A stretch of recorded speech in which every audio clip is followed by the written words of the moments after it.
विदेशी सांभाळत स्वदेशीला टाळू लागले. विदेशी सांभाळत स्वदेशीला टाळू लागले आणि पेग मारताच विन समजणारे पेगविन पाळू लागले. ते सगळे पेगविन आम्ही आहोत. तेव्हा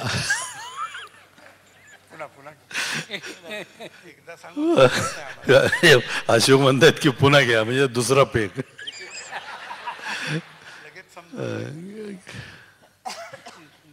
की विदेशीचं स्वागत करत स्वदेशीला टाळू लागले आणि पेग मध्येच विन समजणारे पेगविन पाळू लागले. तेव्हा खरंच मला सुद्धा कळत नाही कोण कोणत्या पक्षाचा आहे, स्वदेशी पक्षाचा आहे, विदेशी पक्षाचा आहे. पण महाभारत काळात सोन्याचे मुकुट होते, नंतर राजा महाराजांचे फेटे आले, छत्रपतींचा जिरेटोप आला, पेशव्यांची पगडी आली, ब्रिटिशांची काळी हॅट आली, काँग्रेसची पांढरी टोपी आली, व्ही.पी. सिंगची फरक्याप आली, चंद्रशेखरची दाढी आली आणि आता नरेंद्र मोदीचा ड्रेसच सांगता येत नाही, रोज बदलतो तो. त्यामुळे काय पण यात डोक्यावर काय ठेवायचं त्याचं मटेरियल आणि कलर चेंज झाला. पॉवर टेंडन्सीत काडीचाही बदल झाला नाही. सत्ता सत्ता असते, तिला स्थळाची, काळाची, जातीची मर्यादा नसते. एकदा माणूस तिथे गेला की त्याच्या अस्तित्वासाठी तो जे जे खेळ करतो ते जगात सर्वत्र सारखे असतात. तपकिरी फुलच्या कमरेवर हात टाकीत खाकी हाप म्हणाली, सैलपणाचं दुःख टळत नव्हतं. उजवीकडून कोण आला, डावीकडून कोण उतरला, काळ्या टोपीला कळत नव्हतं, काळ्या टोपीला कळत नव्हतं उजवीकडून कोण. तेव्हा हे ड्रेस आता राजकारणात बदलायला लागलेत. पण काही खासदार जर बघितले आपण तर ते निर्वस्त्रच आहेत. म्हणजे आपल्याला पाहतो आपण की 50 आणि 60 हजारसाठी एखादा शेतकरी आत्महत्या करतो आणि बँकांना 9-9, 10-10 हजार कोटींना बुडवणारे लंडनला जाऊन राहतात. की जिथे सुंदरीच्या असे मध्य हाती, जिथे सुंदरीच्या असे मध्य हाती, जिथे बँक प्रभुये विजय गीत गाती. जिथे सुंदरीच्या असे मध्य हाती, जिथे बँक प्रभू हे विजय गीत गाती. जिथे बुडताना ही गातो तराने, असा हा किंगफिशर पुन्हा न होणे, असा हा किंगफिशर पुन्हा न होणे. तर ही इकॉनॉमी नेमकी कोणासाठी हे आपल्याला कळत नाही. ए दत्तू बांदेकरांचा वारसा अशी कविता आहे. पुस्तकांच्या कपाटात हिमटून गेलेली मराठी कविता एकदा तरातरा मंचावर आली. पुस्तकांच्या कपाटात हिमटून गेलेली मराठी कविता एकदा तरातरा मंचावर आली आणि 10-12 अनोळखी चेहऱ्यांच्या गर्दीत बसलेल्या एका उमद्या तरुणाला विचारती झाली, काय रे दत्तू बांदेकरांचा वारसा, कवितेमधून टवाळकी करतोस, कवितेमधून टवाळकी करतोस, छंदवृत्तातल्या अभिजात परंपरेची हस्या टाळ्यांनी टर उडवतोस.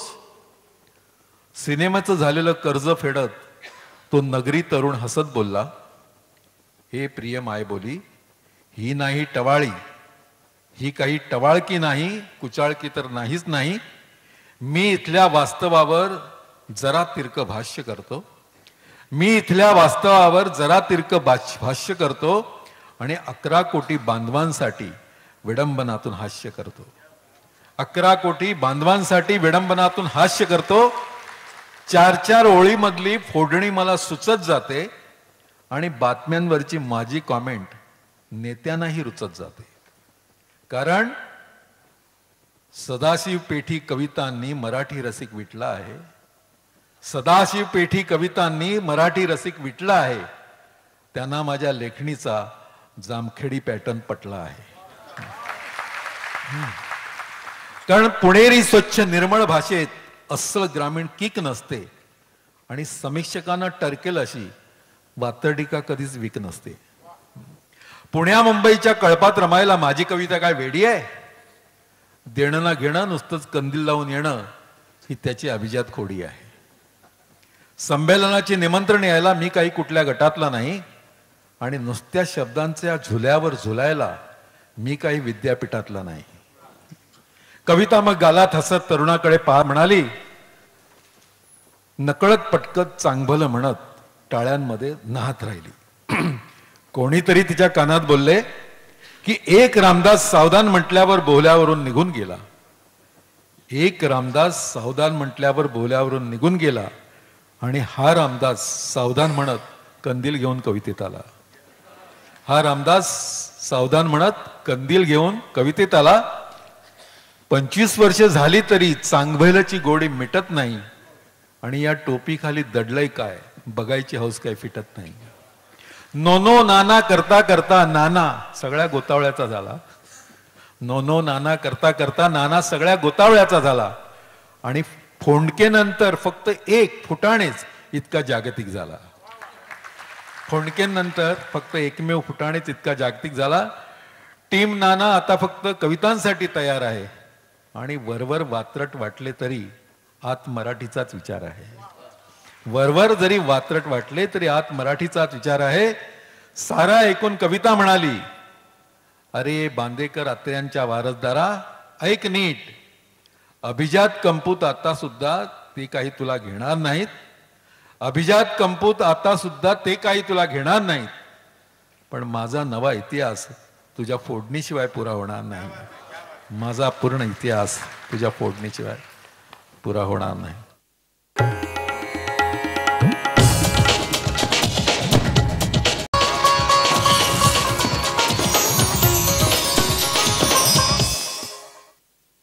नजरेस तिच्या नजर भिडता एकच झाले.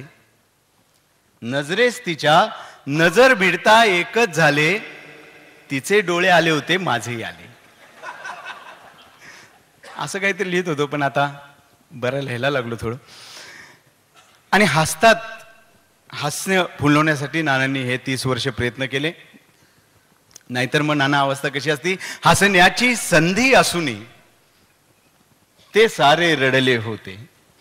तुम्ही जे म्हणता ना की हास्य क्लब मध्ये जावं लागतो हसण्यासाठी, ते असं असतो कारण त्यांना हसताच येत नाही. चांगलं हसू कोण शकतो. हसण्याची संधी असूनही ते सारे रडले होते. मी हसत हसत जगलो, मी दुःख पचविले होते. जो दुःख पचवू शकतो तोच निर्मळ हसू शकतो. हसण्याची संधी असूनही ते सारे रडले होते. मी हसत हसत जगलो, मी दुःख पचविले होते. मी एक कवी छोटासा बदलून टाकतो दुनिया. मी एक कवी छोटासा बदलून टाकतो दुनिया. मी प्रेम म्हणालो आणिक जग प्रेमळ बनले होते. मी प्रेम म्हणालो आणिक जग प्रेमळ बनले होते. मी हसलो जेव्हा जेव्हा ही झाडे बहरत गेली. मी हसलो जेव्हा जेव्हा ही झाडे बहरत गेली. मी हसलो जेव्हा जेव्हा ही झाडे बहरत गेली. मी रडलो तेव्हा तेव्हा हे दगड वितळले होते. मी रडलो तेव्हा तेव्हा हे दगड वितळले होते. मी गगन झुकविले खाली आणि त्यावर लिहिली गाणी. नाना वा इथं नाहीये, पुढच्या ओळीला वा मला तुमच्या अपेक्षा आहे. का? कारण आपल्या इथं काय नाही, आपल्या इथं काय होईल, गगन झुकवलं आणि कवीने त्यावर गाणं लिहिलं, सोपं आहे सगळं, पण ढग घोटाळा होईल चारा घोटाळ्यासारखा. त्यामुळे माझ्या मदतीला कोण धावून आलंय बघा. मी हसलो जेव्हा जेव्हा ही झाडे बहरत गेली. मी रडलो तेव्हा तेव्हा हे दगड वितळले होते. मी गगन झुकविले खाली आणि त्यावर लिहिली गाणी. मी गगन झुकविले खाली आणि त्यावर लिहिली गाणी. मग इंद्रधनुने सारे ते रंग उचलले होते. मग इंद्रधनुने सारे ते रंग उचलले होते. मी रोजगात भूपाळी सूर्याला उठविता आलो. गझलमध्ये मी येतो म्हणजे प्रदीप निफाडकर नाही, मी नेहमीच सांगतो. तर ज्ञानेश्वर आणि चक्रधर यांच्यापासून ते संदीप खरे आमच्यापर्यंत सगळ्यापर्यंत कवींपर्यंत जे कवी आहे त्यांचं प्रतिनिधित्व घेऊन येतं. इथे जेव्हा मी म्हणतोय तेव्हा सगळ्या आपल्या विश्वासराव वेंदळे डॉक्टर, तुम्हाला आठवत असेल अमर भूपाळी शाहीर, तुम्हाला आठवत असेल. मी हसलो जेव्हा जेव्हा ही झाडे बहरत गेली, मी रडलो तेव्हा तेव्हा हे दगड वितळले होते, मी गगन झुकविले खाली आणि त्यावर लिहिली गाणी, मग इंद्रधनुने सारे ते रंग उचलले होते, मी रोज गात भूपाळी सूर्याला उठवित आलो, मी रोज गात भूपाळी सूर्याला उठवित आलो, मी रोज गात अंगाई चंद्रास निजवले होते, मी रोज गात अंगाई चंद्रास निजवले होते, मज शब्द समजले कोठे, मज अर्थ उमगला कोठे, मज शब्द समजले कोठे, मज अर्थ उमगला कोठे, पण तुझा स्पर्श झाला अन मज सारे कळले होते, पण तुझा स्पर्श झाला अन मज सारे कळले होते, देवास कधी मी म्हटले मज पाठव पृथ्वीवरती, देवास कधी मी म्हटले मज पाठव पृथ्वीवरती, मी गझल लिहावी म्हणून त्यानेच ढकलले होते, हसण्याची संधी असून ते सारे.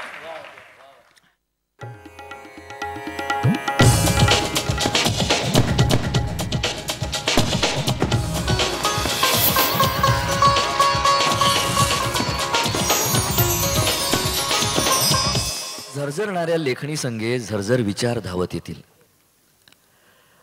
झरझरणाऱ्या लेखणी संगे झरझर विचार धावत येतील, आवाजावीन शब्दा वाचून बरंच काही सांगून जातील, आवाजावीन शब्दा वाचून बरंच काही सांगून जातील, हसू आसू हर्ष माया हृदयामधल्या कातर छाया, हसू आसू हर्ष माया हृदयामधल्या कातर छाया, ज्याच्यामधून वाचता वाचता सही सही समजून जातील, ज्याच्यामधून वाचता वाचता सही सही समजून जातील, किती दिवस कागद घेऊन लेखणी हलवत बसलोय, असं एक छानसं पत्र लिहू बघतोय, असं एक छानसं पत्र लिहू बघतोय. छानदार अक्षराचं वळणदार वेलांट्यांचं, छानदार अक्षराचं वळणदार वेलांट्यांचं, नजर टाकता सुखावणाऱ्या एक साथ ओळींचं, नजर टाकता सुखावणाऱ्या एक साथ ओळींचं, शब्दांचे डबे बांधून धावत्या आगगाडीचं, शब्दांचे डबे बांधून धावत्या आगगाडीचं, अवतरणाचं उद्गारांचं मोजून आखल्या समासाचं, अवतरणाचं उद्गारांचं मोजून आखल्या समासाचं, बघता ज्याला हाती घेऊन नजर बांधून वाचत राहावं, बघता ज्याला हाती घेऊन नजर बांधून वाचत राहावं, वाचणाऱ्याशी बोलत राहावं, असं कलम शोधत आहे, असं एक छानसं पत्र लिहू बघतोय. की पत्र कसं पाझरणाऱ्या झऱ्यासारखं मूर्त हवं, पत्र कसं पाझरणाऱ्या झऱ्यासारखं मूर्त हवं, हात लावता सतारीच्या झंकारापरी आर्त हवं, हात लावता सतारीच्या झंकारापरी आर्त हवं, पत्र कसं कासेसारखं आरस पाणी निर्मळ हवं, पत्र कसं कासेसारखं आरस पाणी निर्मळ हवं, पारदर्शक पत्र कसं जसं घडलं तसं हवं, पारदर्शक पत्र कसं जसं घडलं तसं हवं, थोड्याशा धीराचं थोड्याशा मायेचं, हसवणारं रिझवणारं असं काही डोक्यात आहे, असं एक छानसं पत्र लिहू बघतोय. पत्र म्हणजे लिहिणाऱ्याच्या स्पंदनांची नोंद हवी, पत्र म्हणजे लिहिणाऱ्याच्या स्पंदनांची नोंद हवी, एका एका श्वासाची वाचणाऱ्याला जाण व्हावी,